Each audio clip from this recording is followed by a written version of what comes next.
Welcome back, everybody. I don't know where you were, but here we are.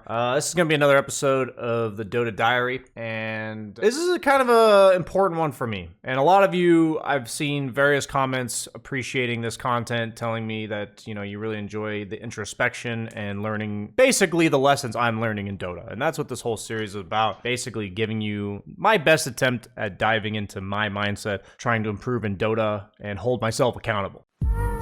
Banana slam jam.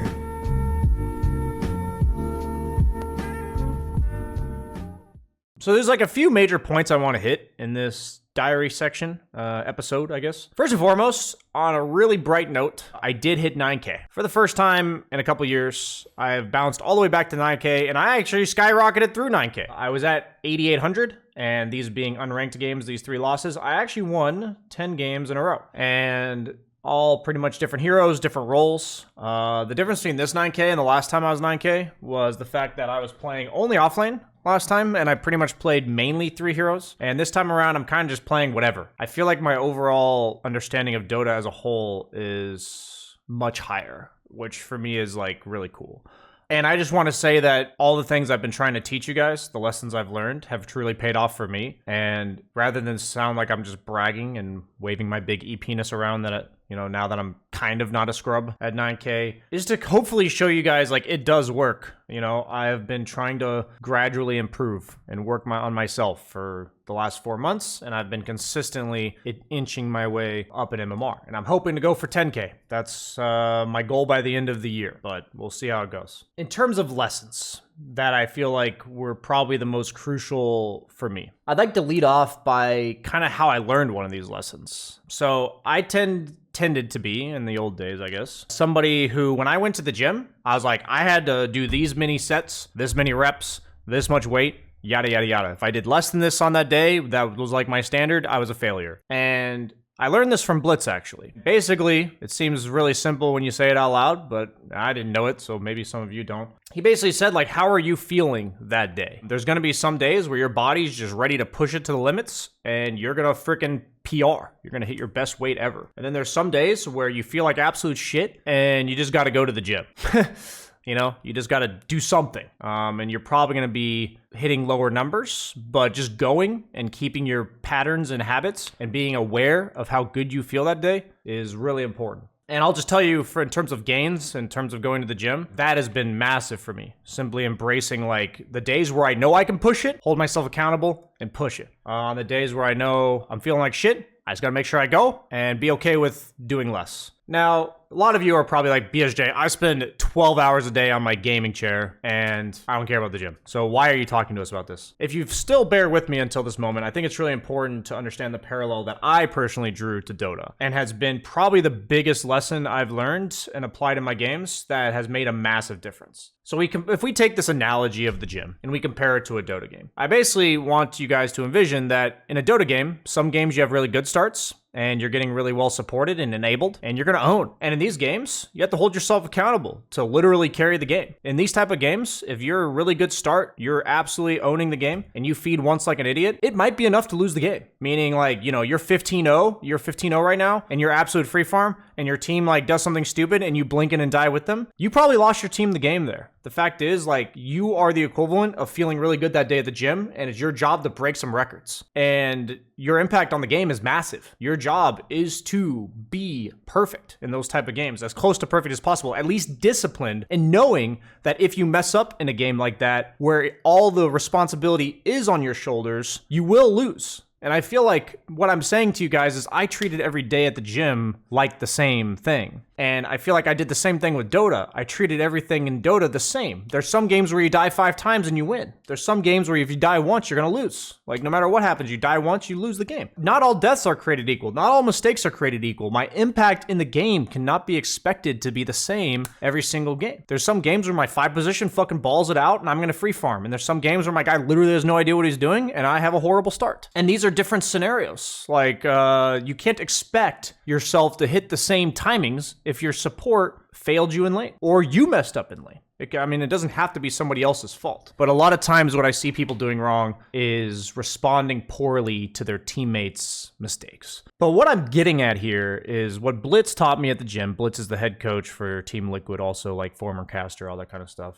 Is that however good I feel, however powerful I am that day, that's how impactful I need to be at the gym. And that's the same thing in a Dota game. If you take it easy on days where you're super powerful, you're not going to hit your limits. If you try to force it in games where you're not very strong and you try to be strong, be impactful, try to make plays when you're really weak because you had a bad start, you're just going to flop. You know, you are going to just randomly feed. You're going to die. And so what I've realized in my games is in the past, I always won games that I was really far ahead. I felt like I played really well with a good start. And that's actually a lot of players. A lot of players around rank 200-300 that I am right now, when they get a good start, they just take over the game. But what really makes a big difference, especially for like rank 600s, which is where I was in the European region, is that they just don't know how to be impactful if they don't have a good start. And the thing is, as a streamer, I think that hurt me a lot because when I let it get to me, let's take ownership here, that there's games where my mid laner's freaking owning and he had 10th pick and I lost my lane, you know, because I got countered. And I would feel that pressure from the viewers because they're saying BSJ got carried by his mid, he sucks or whatever, like, you know, carried, lol. And I would let that get to me. And so I'd be in games with a weaker start and I would try to make things happen. And basically it's overplaying, you know, and I would just die. And then we'd lose the game. And what I realized is I just need to have an understanding of my body like I do going into the gym. I need to have an understanding of my hero's strength in the game. If I'm at a 3, then I generally play passively and try to show up to fights if possible. If I'm at a 1 out of 10, I'm just completely avoiding all fights here and there. There's just as much misplaying if you play like you're strong when you are not as when you play AFK when you are strong. It's like if you were given an absolute free farm start as a carry, it's not your job to go Midas Battle Fury Radiance and sit in your own side of the jungle. It's your job to go, you know, one farming item like Maelstrom, get, you know, BKB or something and run at opponents, you know?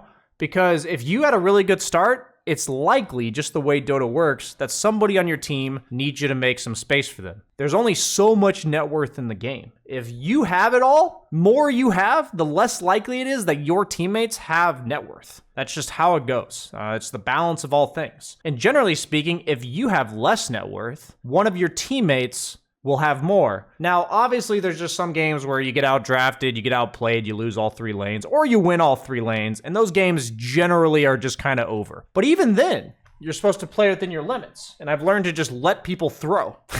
Like, if I lose all 3 lanes, my approach has been maybe the opponent will throw. Let's play super disciplined, not try to make any plays, farm up our items, and if the opponent overextends, maybe we kill them. And you'd be surprised that how reliable it is to just let the opponent fuck up.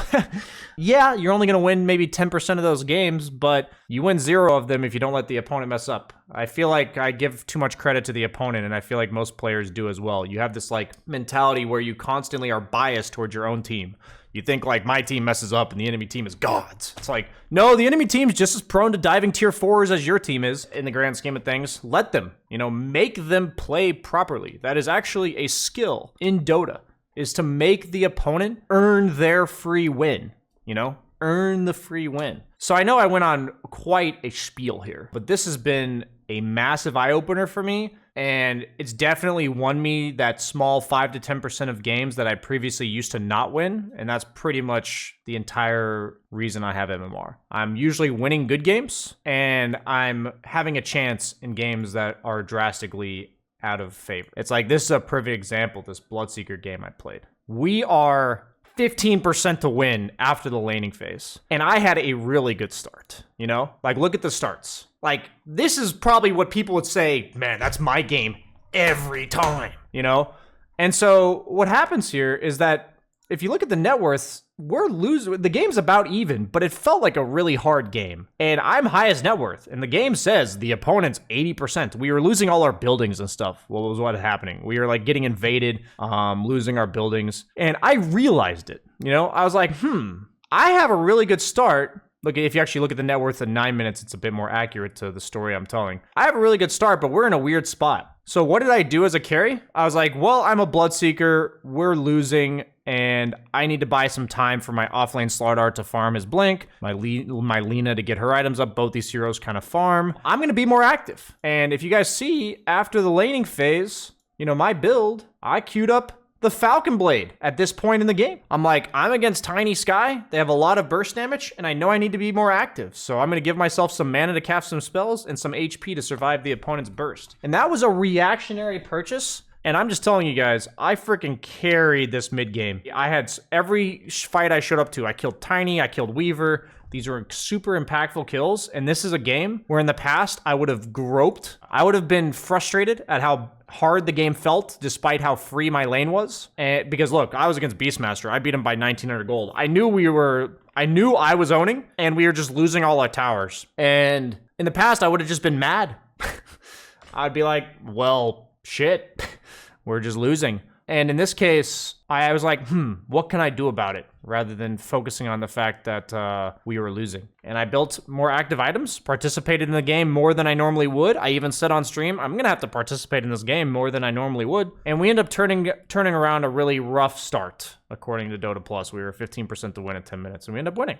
A little bit of a hiccup, obviously. But yeah, that's my real lesson for today for my Dota diary about why I hit 9K and hopefully why I can continue to climb, and something for you guys to really take home, hopefully. Recognize when you're highest net worth, play like it. Play aggressive, play strong, build to be impactful. Understand that 1 or 2 crucial deaths from you will probably lose the game. And if you're having a really rough one, play to recover, you know? Dodge fights for a little bit, farm up your items, force people to gank you if they have to, and basically try to be as impactful as your hero's strength permits. Nothing less, nothing more. The more closely you mirror that, you represent that power level that you currently have, I'll just tell you, you win games. If I'm super useless and I dodge fights for 10 minutes, I'm more likely to win the game. If I'm super powerful and I play up in the opponent's face, I'm more likely to win the game. If I play too passive, I lose those games. If I play too active when I'm weak, I lose those games too. Thanks for watching, guys. Hope you enjoyed this episode of Dota Diary and learned something from it.